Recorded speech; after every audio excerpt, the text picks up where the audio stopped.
Great distance, 56 yards. Took Hester back to the 39. Picked up a block, and here comes Hester. He might go.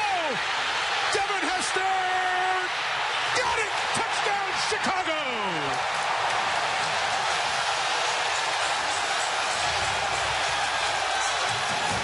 He's back.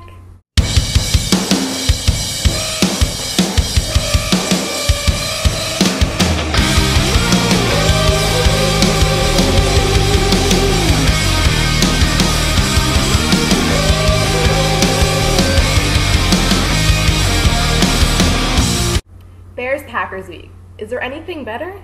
The NFL's oldest rivalry kicked off the very first game of the season, and what a game it was.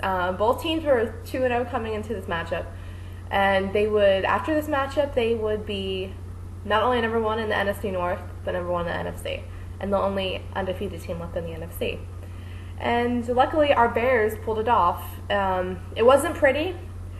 It could have been a lot, more organized, but they got it done. They found a way to get it done. All three phases contributed, and they upset the Packers when basically no one gave them the chance, though more people were picking them towards the end.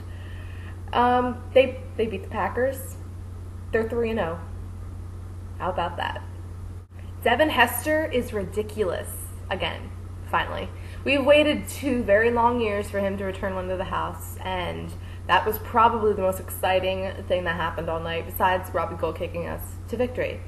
I was the one who said put him back on punt returns and kick returns full time and take him off receiver, and I guess maybe he proved me a little bit that maybe he could do both, but just what he can do when he returns one of those, the energy not only for the team but for the crowd, and how much momentum was going for them after that. Of course, the Packers drove right down and scored after that, but that was probably the most exciting moment of the night, and it was a relief, and I'm sure it was for him as well to finally get that return touchdown out of the way. Now about Julius Peppers, that money it's going a long way, it seems. Julius Peppers was a beast on Monday. He was all over the field. He was up the middle. He was on the side. He helped draw all those false start penalties against the Packers, and that blocked field goal on special teams. But on defense alone, he was all over the field. He got a lot of pressure. He was moving.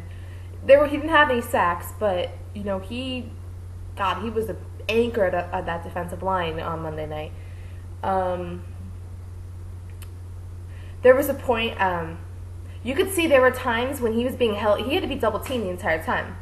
You could tell when he was being held back. He was clawing through. He was biting 2 defenders trying to get through so he could, get after Rodgers. It was quite impressive, and Julius Peppers is we're getting our money's worth. I think there's great things to come with him. Especially against the Giants, who have been struggling. But more about the Giants later. But I think if they struggle a bit, Julius Peppers can take full advantage and get to Eli Manning.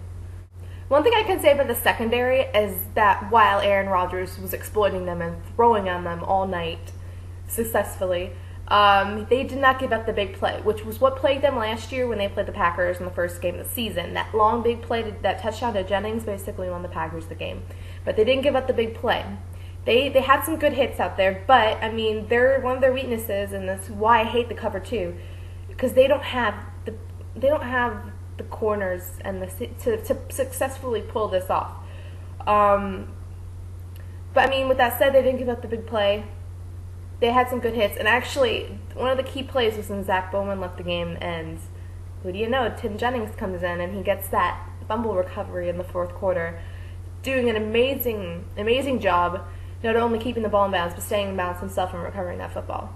That was the game. I know there are a lot of game-changing moments, but that was the game-changing moment right there, because that set up the Bears' game-winning field goal, stopped the Packers from driving. God, who knows what would have happened if Rodgers had driven down the field. They probably would have gotten a touchdown, and the Bears would have had a big mountain to overcome just to tie the game. It's really good to see Brian Urlacher and Lance Briggs back together again. They're a force to be reckoned with. They are. They've been dominating the first 3 weeks in recent years, but they've been in the NFL one of the best linebacking tandems in the NFL. Urlacher forced a fumble on James Jones in the fourth quarter, which was recovered by Tim Jennings. Urlacher and Briggs actually led the Bears' defense with 9 tackles apiece. They were pretty dominant tonight. I can't wait to see more from them. They're just gelling. They look like they're having fun out there, and that's really important for them, especially Urlacher, who seems to be appreciating the game more after being hurt the last couple of seasons. Our boy Jay Cutler didn't have his best game of the night. He never seems to on night games. That's when you need your other phases of your team to step up, because Jay Cutler doesn't play ball now. I don't know what it is. He had 1 touchdown and 1 interception, and actually technically he threw 3 interceptions, but 2 of them were disallowed by penalties. But Cutler struggled, and once again, the offensive line, they need to seriously help that. I mean, Cutler was sacked 3 times, but he was being hit around, and in the first quarter, they couldn't do anything. Cutler did have some poor throws, which he was known for making last year, and I think he needs to stray as far away from that as possible. Don't do that. That causes trouble. Those breed interceptions, which we were seeing as the game progressed, or he had 3 total, but 1 only really counted. But, I mean, Cutler's been doing a great job of really, really growing as a quarterback under Mike Martz. He's learning, and I think one of his best throws of the night came that incompletion in the end zone when he threw the ball away. That's smart. You're going to realize that you can do that. I mean, it's not the end of the world, okay? That was probably his smartest play of the night right there. But, I mean, Cutler is maturing this season. He's never looked better than he has, even back in Denver. Because he's finally maturing. He's finally found someone that can help mold him and help him become a better player and help him become an elite quarterback in the NFL. Back to that offensive line. Chris Williams didn't start this week because of his hamstring injury. Frank Omiel started in place of him. Kevin Schaefer was at right tackle. They weren't as successful as they were last week, especially in the beginning, but they need to block. The only thing, what else can you say to this group and block, block, block? That's all you got to do, okay? Do not let them get to your quarterback. Though actually Schaefer looked pretty good. He looked very good against Matthews. I'm not concerned at all with Cutler and the passing offense. What really concerns me is the running game. Martz has failed to establish that in the first 3 weeks, and this is not going to pay off in the long run. They're going to need to establish it, and I think against the Giants would be a great game to do so. But Matt Forte, I think he averaged 2 yards a carry again. They did not have a lot of rushing yards. They need to establish a rushing game so they can take pressure off of Cutler and to throw the deep ball. You're going to be more successful in your passing game if you're successful in your run game to get Matt Forte and Chester Taylor those carries and those yards. Then once again, that's on the offensive line. The offensive line is going to need to create lanes. They're going to need to block if they can't if they can't protect their quarterback. How are they going to block for their running backs? How are they going to create lanes for their running backs? There were a couple surprises at the beginning of the game. A couple of key inactives that we know were not hurt. First one is Tommy Harris.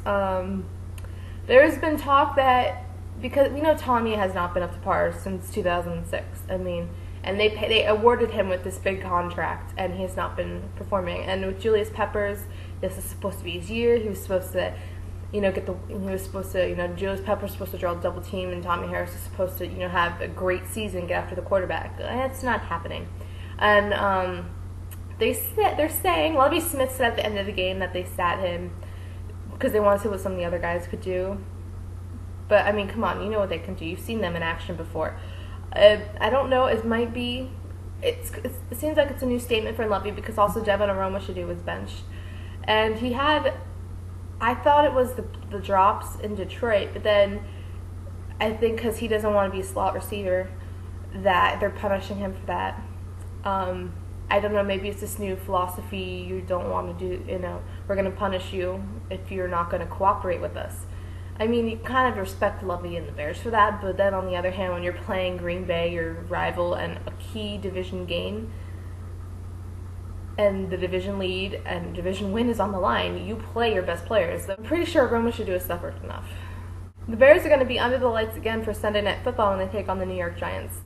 Jay Cutler's going to have to stay calm and make smart decisions and not make the silly throws because he's going to be pressured quite a lot. I mean, it's not just depending on the team, it's depending on the offensive line. They see weakness, they go for it. They're going to blitz him quite a bit, I'm thinking. I think Cutler should go deep quite a lot against the Giants. They have a couple players that could be exploited in their secondary. I mean, it's just going to be about what Martz calls, but I think Martz sees a weakness he's going to go after and attack. They're going to need to establish the run game with Matt Forte and Chester Taylor. It hasn't been working. I think this is a good team to try to get your run game to work against. We're gonna see if Martz will do that, or if he's gonna stick to his all passing mentality, because ultimately that can be a big weakness. Keys for the defense: pressure, pressure, pressure. Eli Manning. Eli Manning has been struggling these last couple games. Force him into a turnover situation, he will commit those turnovers, and that'll be huge for the Bears, especially when they're going into New Meadowlands Stadium. The Bears are going to need to go by Lovie Smith's philosophy, force turnovers. The Giants are actually averaging 3.3 turnovers per game, which is looking up for the NFL, one of the NFL's leading defense in turnovers. Secondary need to keep the receivers in sight. Do not let them go. Do not give up the big plays. You did well with that in Green Bay. You kept the Bears in it, and eventually they won. Do not give up the big play. Do not underestimate the Giants. Yeah, they may be 1-2. You may be 3-0. But the Giants can be as dangerous as anybody, okay? The minute you start underestimating them is the moment that they're going to attack. Just go in there like they're Green Bay, like they're an undefeated team and you're fighting for a playoff spot. My prediction, I'm going to go Bears 31, Giants 20. This has been Alyssa with Bears Bits. Have a great week, and bear down.